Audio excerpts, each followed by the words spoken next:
Hello everyone and welcome back to my channel. This is Glossy Philosophy. My name is Jansen Bindman. Make sure that you are subscribed to this channel and give this video a thumbs up because today we are talking about the inspiring and very spiritual book called Under the Tuscan Sun by Frances Mayes. Last month we talked about Misty Copeland's rise from basically nothing to prima ballerina at ABT. In January we talked about the rise and almost fall of J. Crew, the American preppy company. And this month, because of spring breaks and just needing a little break from the Midwest winter, I decided to pull out Under the Tuscan Sun. Now a lot of you might be familiar with the movie, but let me assure you it is very, very different from the book. So if you haven't read the book, let me just give you a quick synopsis. This is a memoir by Frances Mayes, the author. Now, Frances Mayes and her husband Ed, they were both professors in California before purchasing a house in Italy. They have an excellent relationship. They had an excellent relationship, and even after buying a house and restoring it, they had an even better relationship. So already very different from the movie. Frances Mayes comes from a family that obviously likes to travel. This is very apparent in the beginning of the book. And her husband also seems to enjoy traveling. They find themselves in Cortona, Italy, and they see a house, Bramasole, which is to yearn for the sun, and they fall in love with it. Now this house, it's been a while since it's been loved. It's been a while since it's been lived in, and they fall in love with it. There's something about it that calls to their souls and they can't stop thinking about it. However, they do not jump off of a bus and decide to purchase it just willy-nilly. They go home, they come back, they go home, they come back. It's a few years before they actually purchase this Italian house.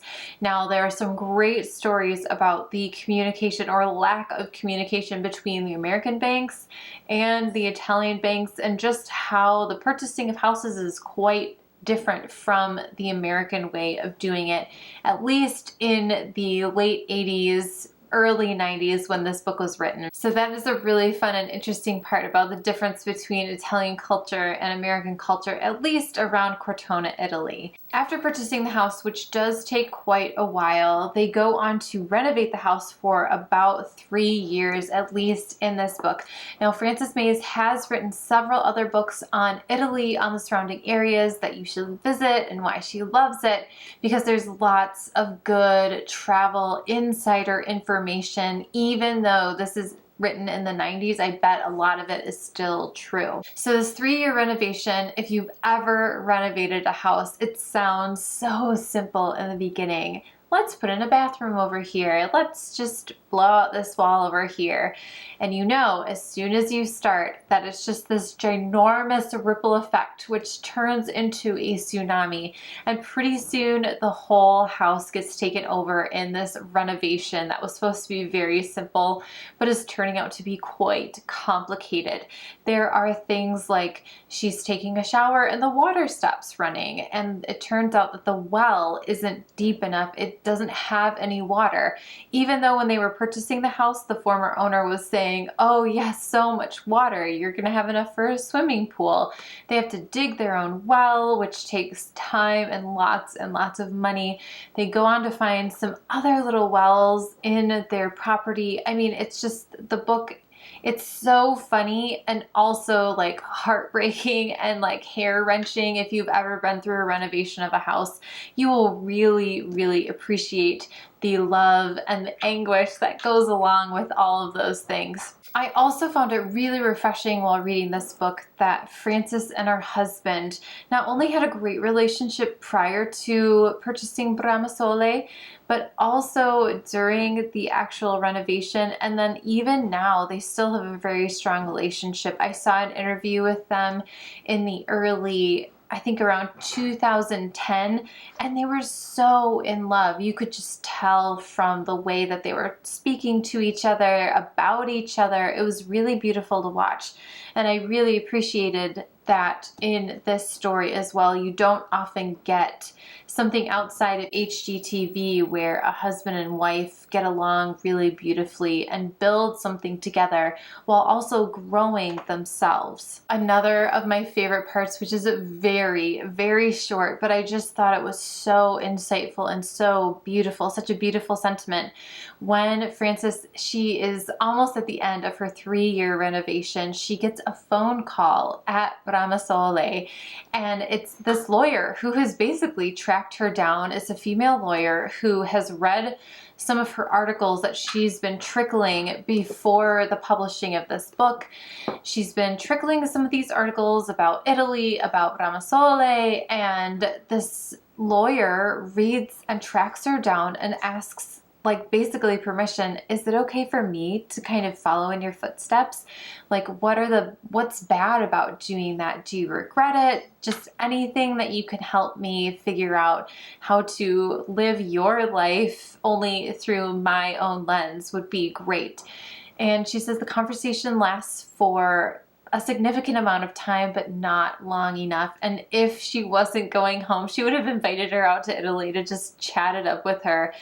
But she has this really interesting way of writing, because Frances says to the lawyer, yes, you should absolutely do this. And she understood what this woman was saying about how she felt a little stuck.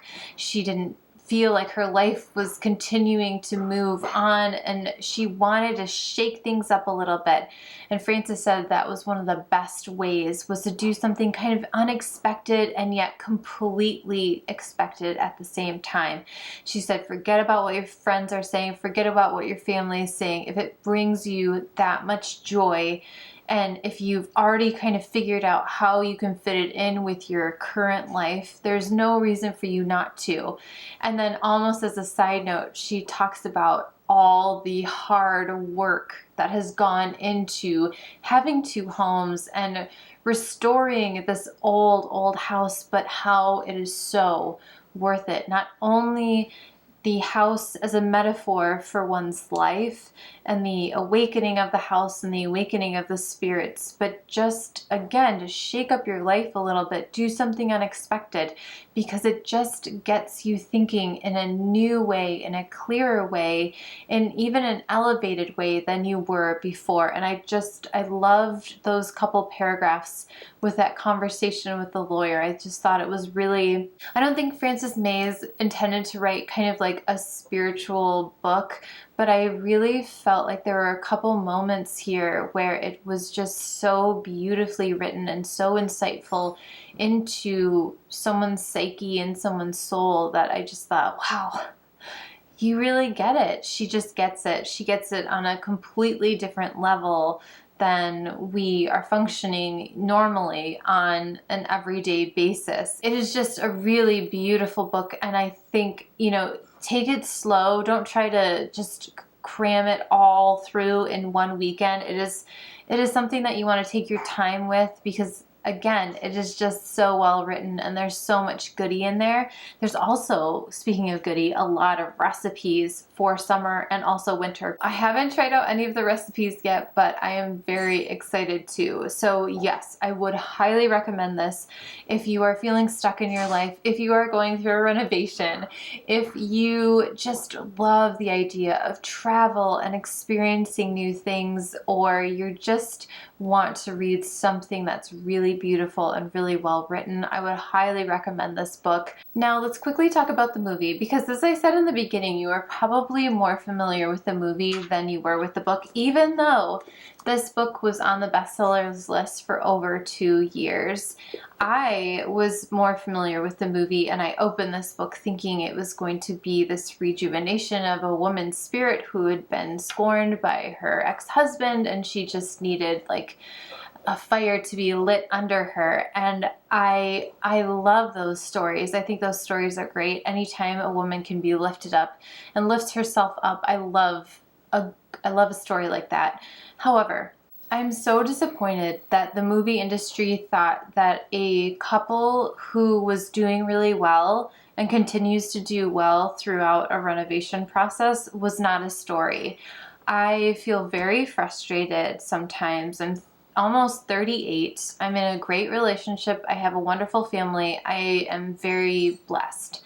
I feel very frustrated that the only time I can see a great functioning family, a really great relationship between a husband and a wife, is when I turn on HGTV. I don't understand why the everyday, there isn't beauty in the everyday, because there is. There's beauty in the everyday, and especially when it's written about or shown in a really lovely way like Frances May's. There are ups and downs, but there are no villains. There's no one who tries to wreck their relationship. It's not your typical high-low film, but it is life. It is truth, and it was her truth, and I'm really disappointed in the movie now that I know the book. The movie just, it doesn't have any of the goodness that is in this book, and I think you're doing yourself a disservice if you only watch the movie and you don't read the book. I would really love to see more stories like this and less like the movie. It would be just so refreshing. Anyways, I loved the book. I hope you read it. If you do, please let me know what you think about it. Normally, I do fashion videos every Wednesday, beauty videos every Friday. On Friday, I'm going to do a really fun Italian makeup video, so stay tuned for that. Next month's book talk is going to be a great one. They're all great this year. Fahrenheit 451. If you haven't read it since high school, I highly recommend it. It's so good, and it's really, I think, relevant to what's happening today and just the atmosphere of today. So read it and then watch the book talk and let me know what you think of the book. So I will see you for that. Make sure you give this video a thumbs up, subscribe, and I'll see you soon. Bye.